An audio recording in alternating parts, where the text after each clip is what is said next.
Nyinga nge. Belt mara yani ya diedo.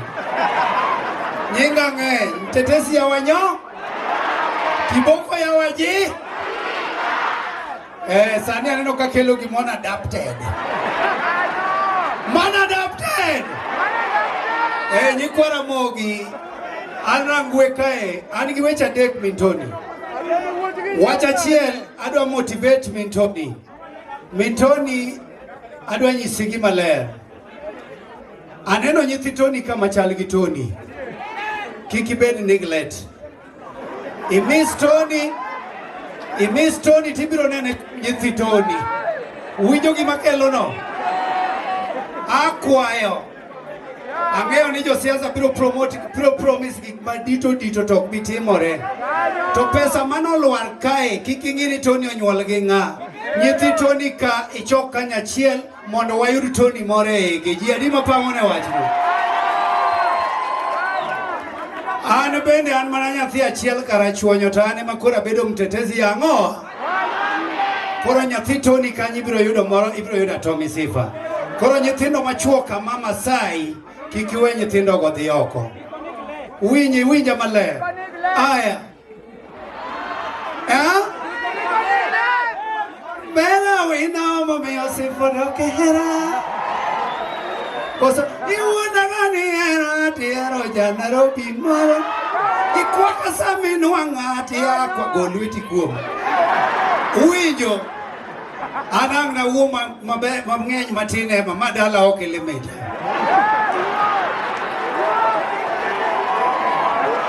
Adwani mondo anyisu no koko kikore gi ng'ang'a. Gimomiyo ka igo tutam to jomoko ling nikech okoko timore gang'o. Nitie jomoko tiyo gi jomotimo ang'o.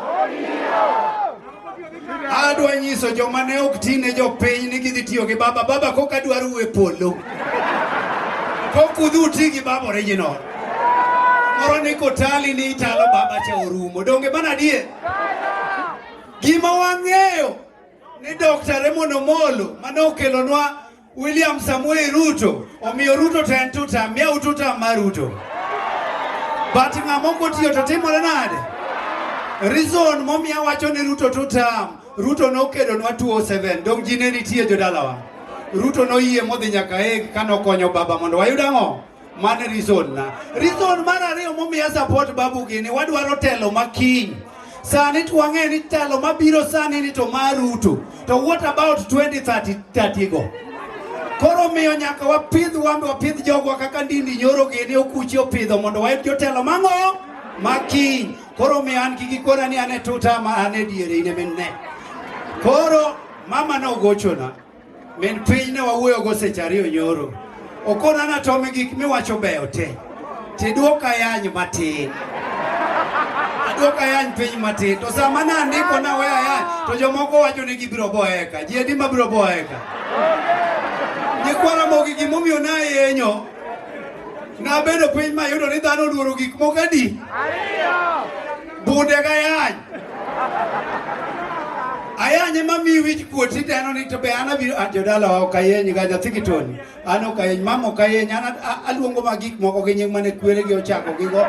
Okayeny ga kinono mos kwere nying mane kwere ochako gigo ema tema wacho ga okayeny. To bende ji temo aseduokore ge media gine magi moke.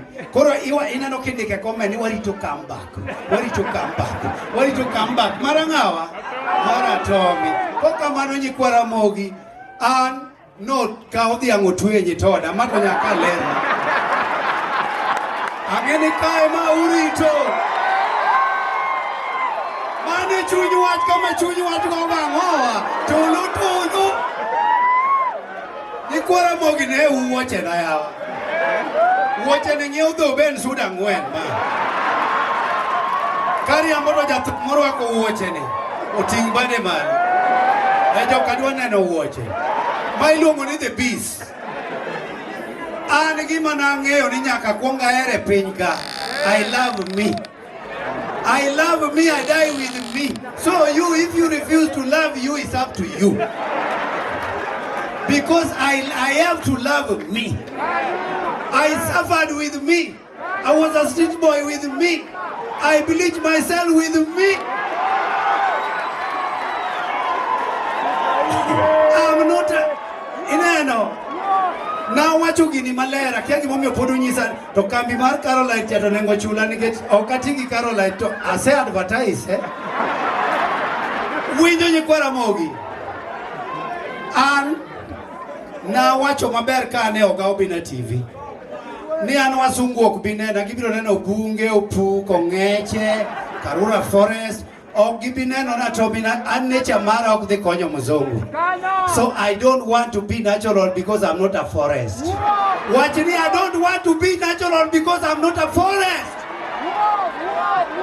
Rangue kai mana wange besen. Dalono joma luonga na biro monegi kanyo. Amen. Koro kibiro ira ni paro na to miena adhi donjo kuomi adhi pudho hivi kachiel achiel apudho gi apudha nyaka gelwarte. Ine manga ne neni gatu wich kuot na sawe umere na onge na yenyo gina magene. Amen.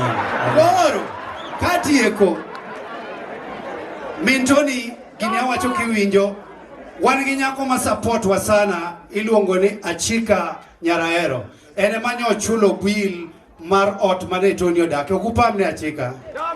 Ji mang'eny ok oheroga ni ng'ato koleo tikonye. Ji ohero ng'iewo sanduku wasetimore nade emomiyo nawero limita an kiku limita boku bi limita obro limito re nyaka duge katieko nitie gima tieko go mama important ung'eni an tetezi ya wanyonge kenda konyo ji kifollowa ayenyo takonyo ji joma mama moro na ukonyo joma no solo ne mama chamo yudot. Thank you MC Gochini kama nyicha riwo gi janabi ka gisewere dakupam aya kanyicha chaka yudo ka ng'anene iluongo ni Bongisa nyicha yudo ka Bongisa dhi marach gi kong'o na duoke iro dongo tachaka gole iro dongo abiro gi Bongisa ka atimone gi miluongo ni winjo atimo ang'o anyise gima kong'o en ni kong'o rach kendo agolo ne daktari kowuok Tanzania Timone adapted. atimone gi miluongo ni rehabilitation. An jomong'e ni ok asomo ane mang'e ni ok usomo nikech Yesu wuod Nyasaye nosomo kanye koro sikul mane Yesu some chamambe na some koro an kaendi gi daktari akia ni machiegni an gi daktari gi Bongisa dakika achiel tu an gi daktari gi Bongisa ochako ne thieth kendo awacho ni akwayo kodongo winjo awacho ni kikuland na mayo Bongisa odongo daktari owacho na bedane kode for 2 weeks mondo wangi kako chalo mondo dogo gochi jodala ana konyo ji to katieko nitie gima very important manakelo motion no this is about life of musicians. This is about life of musicians. Ane manakelo motion ka Dr. Raymond Molo luongo wa ka gin gi jalango ni mondo yawnwa sako emomiyo kata kogina ne anya na nyise no kwongo odhi register kanye e sako kidwa register Mandola Kabari kech kaka talanta no wachni duonde rach Mandola Kabari manyidi achieng' manawero winja an gima rach akwero tadwa na nyisu ni ano kaping gavana mara en mani kone uro chula thuma manawere godo jeni munge odiso lady dongunge aya koro ji kidwa donje sako tafadhali meaning mar sako ni matin meaning mar sako ka ini onge sako meaning mar sako ena gimora achiel ni ya ichulo 1000 tibedo member jotumbe ng'eny wadonjure sako mondo wayud kaka iko akwatho koka manda tieko sako chairman welimito lando no sako to sichulie sako ni hao